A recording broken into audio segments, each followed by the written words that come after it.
స్వాతంత్రం వచ్చిన తర్వాత బ్రిటిష్ వాళ్ళ యొక్క పరిపాలనలో వచ్చినటువంటి సంస్కరణలు ఏవైతే ఉన్నాయో ప్రజాస్వామ్యము, అదేవిధంగా ఈక్వాలిటీ, లిబర్టీ, ఈ పదాలన్నీ, ఓటు హక్కు, ఇవన్నీ కూడా అందరికీ భాగస్వామ్యము, పరిపాలనలో రిప్రజెంటేషను, అన్నిట్లల్లో కూడా బ్రిటిష్ కాలంలోనే అనేక సంస్కరణలు జరుగుతూ జరుగుతూ ప్రజాస్వామ్యానికి ఒక రూపము అనేది 1947కి వచ్చేటప్పటికి అనేక మార్పులు జరిగి రావటం జరిగింది. ఇప్పుడు ఆ పదాలను మనము అమలు చేయాల్సినటువంటి అవసరం ఉంది. జస్టిస్ అనంటే అన్ని వర్గాలకు, అన్ని కులాలకు రాజకీయ న్యాయము అందజేయాల్సినటువంటి అవసరం ఉంది. ఈక్వాలిటీ అనంటే ఇప్పుడు 2, 3 కులాలకు, వర్గాలకు మాత్రమే ఈక్వాలిటీ ఉంది. వాళ్ళే ఎక్కువ కైవసం చేసుకొని అనుభవిస్తూ ఉన్నారు. ఆర్థిక శక్తి అంతా వాళ్ళ చేతుల్లోనే ఉంది. రాజకీయ శక్తి వాళ్ళ చేతుల్లోనే ఉంది. ఎమ్మెల్యేల సంఖ్య అంతా కూడా వాళ్ళ చేతుల్లోనే ఉంది. కాబట్టి అలాంటి దాన్ని అందరికీ పంచటం ద్వారా పొలిటికల్ ఈక్వాలిటీని సాధించడానికి అవకాశం ఉంది. కాపుల జనాభా ప్రకారం ఎమ్మెల్యే టికెట్లు, ఎంపీ టికెట్లు పంచాల్సినటువంటి అవసరం ఉంది. బీసీల జనాభా ప్రకారం బీసీలకు రాజకీయ సమానత్వాన్ని పంచాల్సినటువంటి అవసరం ఉంది.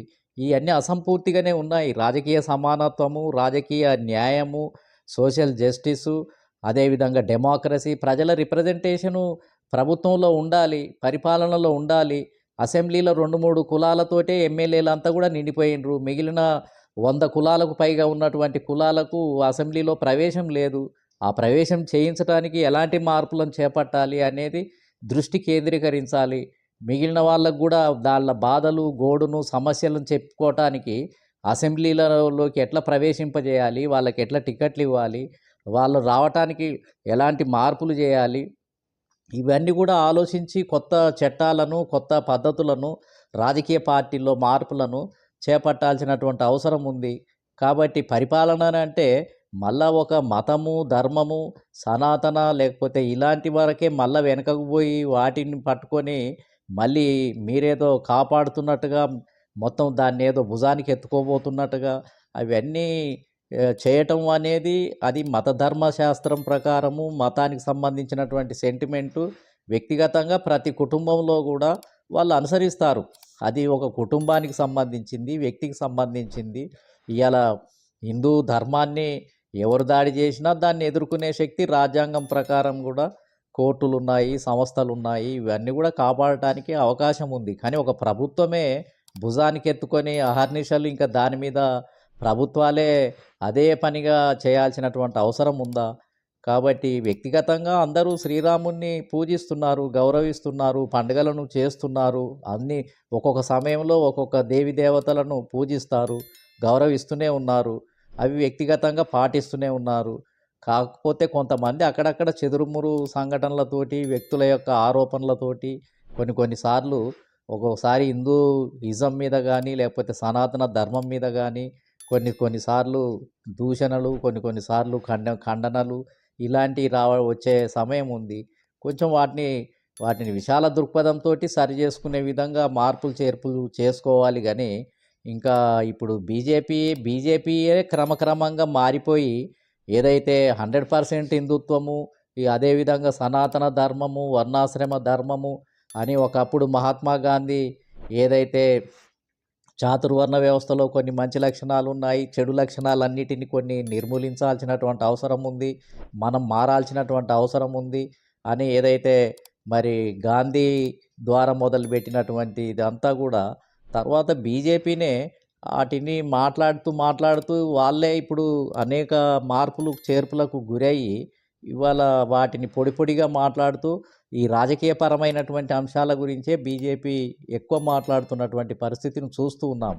బీజేపీ లిబరల్గా ఒకప్పుడు బీజేపీ అని అంటే బ్రాహ్మణుల పార్టీ, ఇంట్లో 90% అంతా వాళ్ళ నాయకత్వంలోనే ఉంటారు, వాళ్ళే ముఖ్యమంత్రులు అవుతారు, వాళ్ళే ప్రధానమంత్రులు అవుతారు, వాళ్ళ కోసమే బీజేపీ పనిచేస్తుంది, ఆ సర్వము వర్ణాశ్రమ ధర్మమే ఉంటుంది అని అనుకునే వాళ్ళం.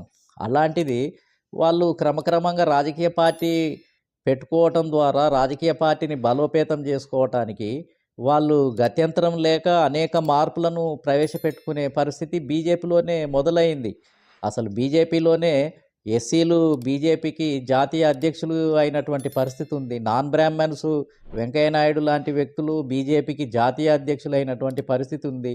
అదేవిధంగా మోడీ లాంటి వ్యక్తి అసలు గుజరాత్ రాష్ట్రంలో ఏకధాటిగా పరిపాలించడమే కాదు, అసలు ఆయన పేరుతోటే, ఆయన నాయకత్వంలోనే దేశంలోనే ఒక నాన్ బ్రాహ్మణు, ఒక బీసీ వర్గాలకు సంబంధించిన వ్యక్తి బీజేపీనే లీడ్ చేసి అధికారంలోకి వచ్చినటువంటి దాఖలాలు ఉన్నాయి.